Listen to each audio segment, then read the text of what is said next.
Bonjour à tous et bienvenue dans Fred parle thème NFT.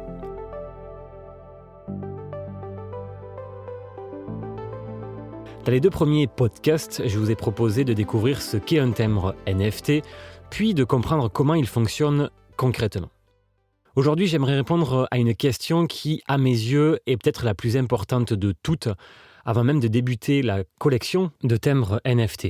C'est qu'est-ce que la version numérique apporte vraiment au thème ? Parce qu'au fond, si un thème NFT n'était qu'une simple copie numérique du thème papier, l'intérêt resterait quand même assez limité. Et on pourrait se demander, mais quelle est la plus-value de collectionner ce type de thème ? Alors très bien, j'ai mon thème, j'ai la même image en numérique, mais est-ce que cela change vraiment quelque chose ? Il est intéressant de voir que certains projets montrent que le numérique peut faire bien plus que simplement reproduire. Et s'il y a un opérateur postal qui illustre particulièrement bien cela, c'est la poste autrichienne Austria Post. L'Autriche fait partie des postes qui ont vraiment structuré cet univers, qui sont vraiment le fer de lance du thème NFT. Et avec ses crypto-stamps, elle a montré très tôt qu'on pouvait faire du thème un objet à la fois physique, numérique, collectionnable et pensé pour évoluer dans un écosystème plus large. Et ce qui est très intéressant, c'est qu'on le voit encore mieux avec la série Heroes of Mythology.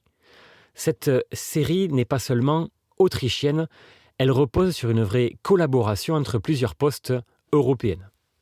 On y retrouve Austrian donc Post pour l'Autriche, Bipost pour la Belgique, CTT pour le Portugal, PostNL pour les Pays-Bas et Post Luxembourg pour donc le Luxembourg.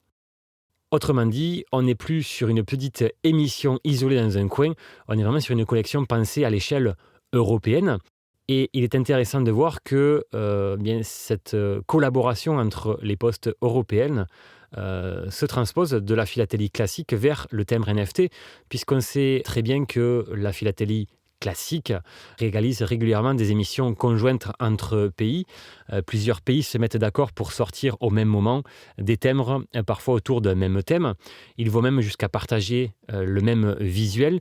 Donc c'est vraiment une démarche de coopération. On a l'exemple en Europe le plus connu avec les thèmes Europa qui sont coordonnés par Post Europe. Et chaque année, bien des dizaines de pays participent avec un thème commun. Ça peut être la nature, la culture, l'histoire. Donc le thème NFT est également, et on le voit ici, dans cette démarche-là de collaboration entre postes. Et cette collaboration va apporter beaucoup de choses. Déjà, c'est une première valeur ajoutée au numérique, parce que le thème n'est plus seulement rattaché à un pays, il peut entrer dans un univers commun, dans une série cohérente, dans une logique de collection plus vaste. Et avec cette collection Heroes of Mythology, chaque poste met en avant une figure mythologique. Ça sera Héra pour le côté autrichien, Athéna pour le côté belge, Poséidon pour le côté portugais, Hermès pour le côté néerlandais et Artémis pour le côté luxembourgeois. Et là, tout de suite, on en sent qu'il y a quelque chose de plus riche qu'une simple émission locale. On a une collection à suivre, on a un univers à compléter, on a une cohérence graphique, symbolique, narrative. Et ça, pour un collectionneur, c'est déjà fort. Mais le numérique ajoute encore autre chose. On va prendre le cas du Luxembourg. Post Luxembourg explique très clairement que son crypto-stamp se compose de deux parties. Un thème physique et ce qu'il appelle un digital twin, c'est-à-dire un jumeau numérique. Et ce jumeau numérique n'est pas juste la même image. C'est une autre manière de posséder, de révéler, de conserver, de suivre sa collection dans l'univers blockchain. C'est d'ailleurs là une nuance très importante. Parce que c'est donc plus une simple photo d'un timbre papier, on parle d'un objet numérique associé, pensé pour vivre dans un environnement différent. Et là encore, Austria Post a beaucoup contribué à populariser cette logique de timbre physique plus son jumeau numérique à l'échelle européenne.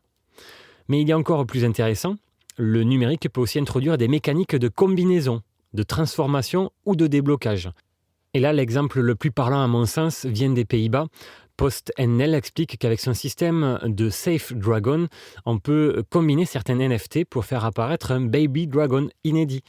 Et ce n'est pas limité à une logique purement nationale, puisque la documentation de PostNL précise qu'on peut utiliser cette mécanique avec des crypto-stamps néerlandais, autrichiens, luxembourgeois et belges. On voit ici ce que le numérique apporte. On n'est plus seulement dans une collection figée, on entre dans une collection qui peut évoluer et qui va évoluer forcément suivant les timbres NFT que l'on pourra se procurer auprès de ces divers opérateurs européens.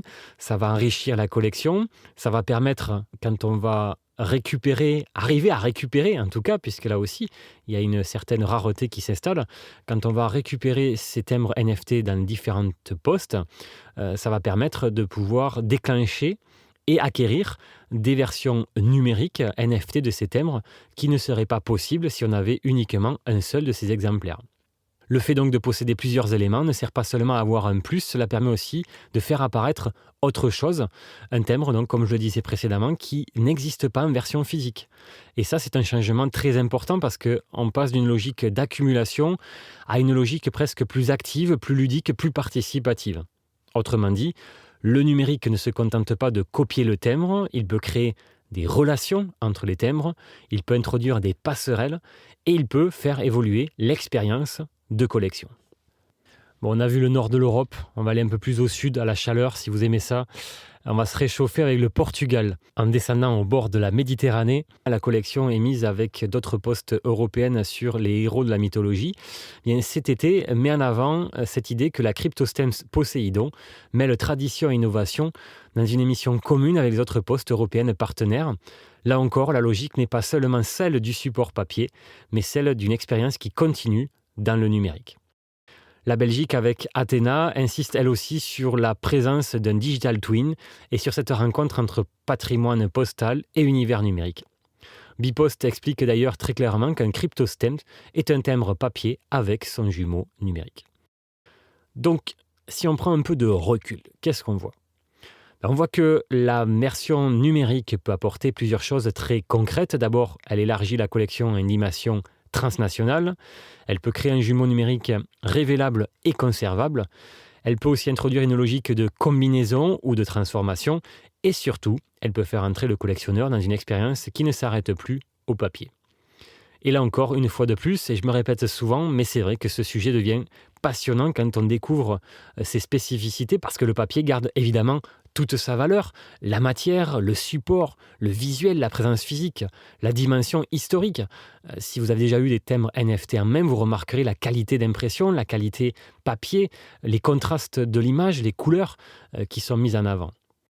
Mais le numérique peut apporter et ajouter une autre couche, une couche d'expérience, une couche d'interaction, une couche aussi d'évolution. Il peut donner au collectionneur le sentiment que sa collection vit aussi ailleurs que dans un album ou dans une pochette. Finalement, la question n'est peut-être pas seulement de savoir si un timbre peut exister en NFT. L'autre question qui pourrait se poser, ça serait plutôt est-ce que le numérique permet de faire plus avec le timbre ? Et quand on regarde ce que proposent l'Autriche, la Belgique, les Pays-Bas, le Portugal, le Luxembourg, on voit bien que les réponses sont déjà là. Le numérique relie les postes entre elles, elle crée une famille de collections, elle rend le timbre évolutif et elle peut donner au collectionneur quelque chose de plus qu'une simple reproduction. Mais le numérique transforme aussi un autre pilier de la collection, c'est la rareté. Tirage, variante, niveau de rareté, c'est ce que je vous proposerai d'explorer dans le prochain épisode et vous verrez que là aussi, il y a de nombreux points intéressants à découvrir sur ces versions de timbres NFT. Je vous remercie pour votre écoute. Vous pouvez retrouver mes capsules en vidéo sur la chaîne YouTube Fred par le timbre NFT. Pour ce podcast, je vous invite, si ce n'est déjà fait, à vous abonner à celui-ci. Vous le retrouvez sur toutes les grandes plateformes de podcast, Spotify, Apple Podcast, Amazon Music. Likez ce podcast si vous l'avez apprécié, donnez-lui 5 étoiles afin de le faire connaître au maximum de personnes. Partagez-le sur vos réseaux. Et je vous dis à très bientôt pour un nouveau numéro de Fred par le timbre NFT.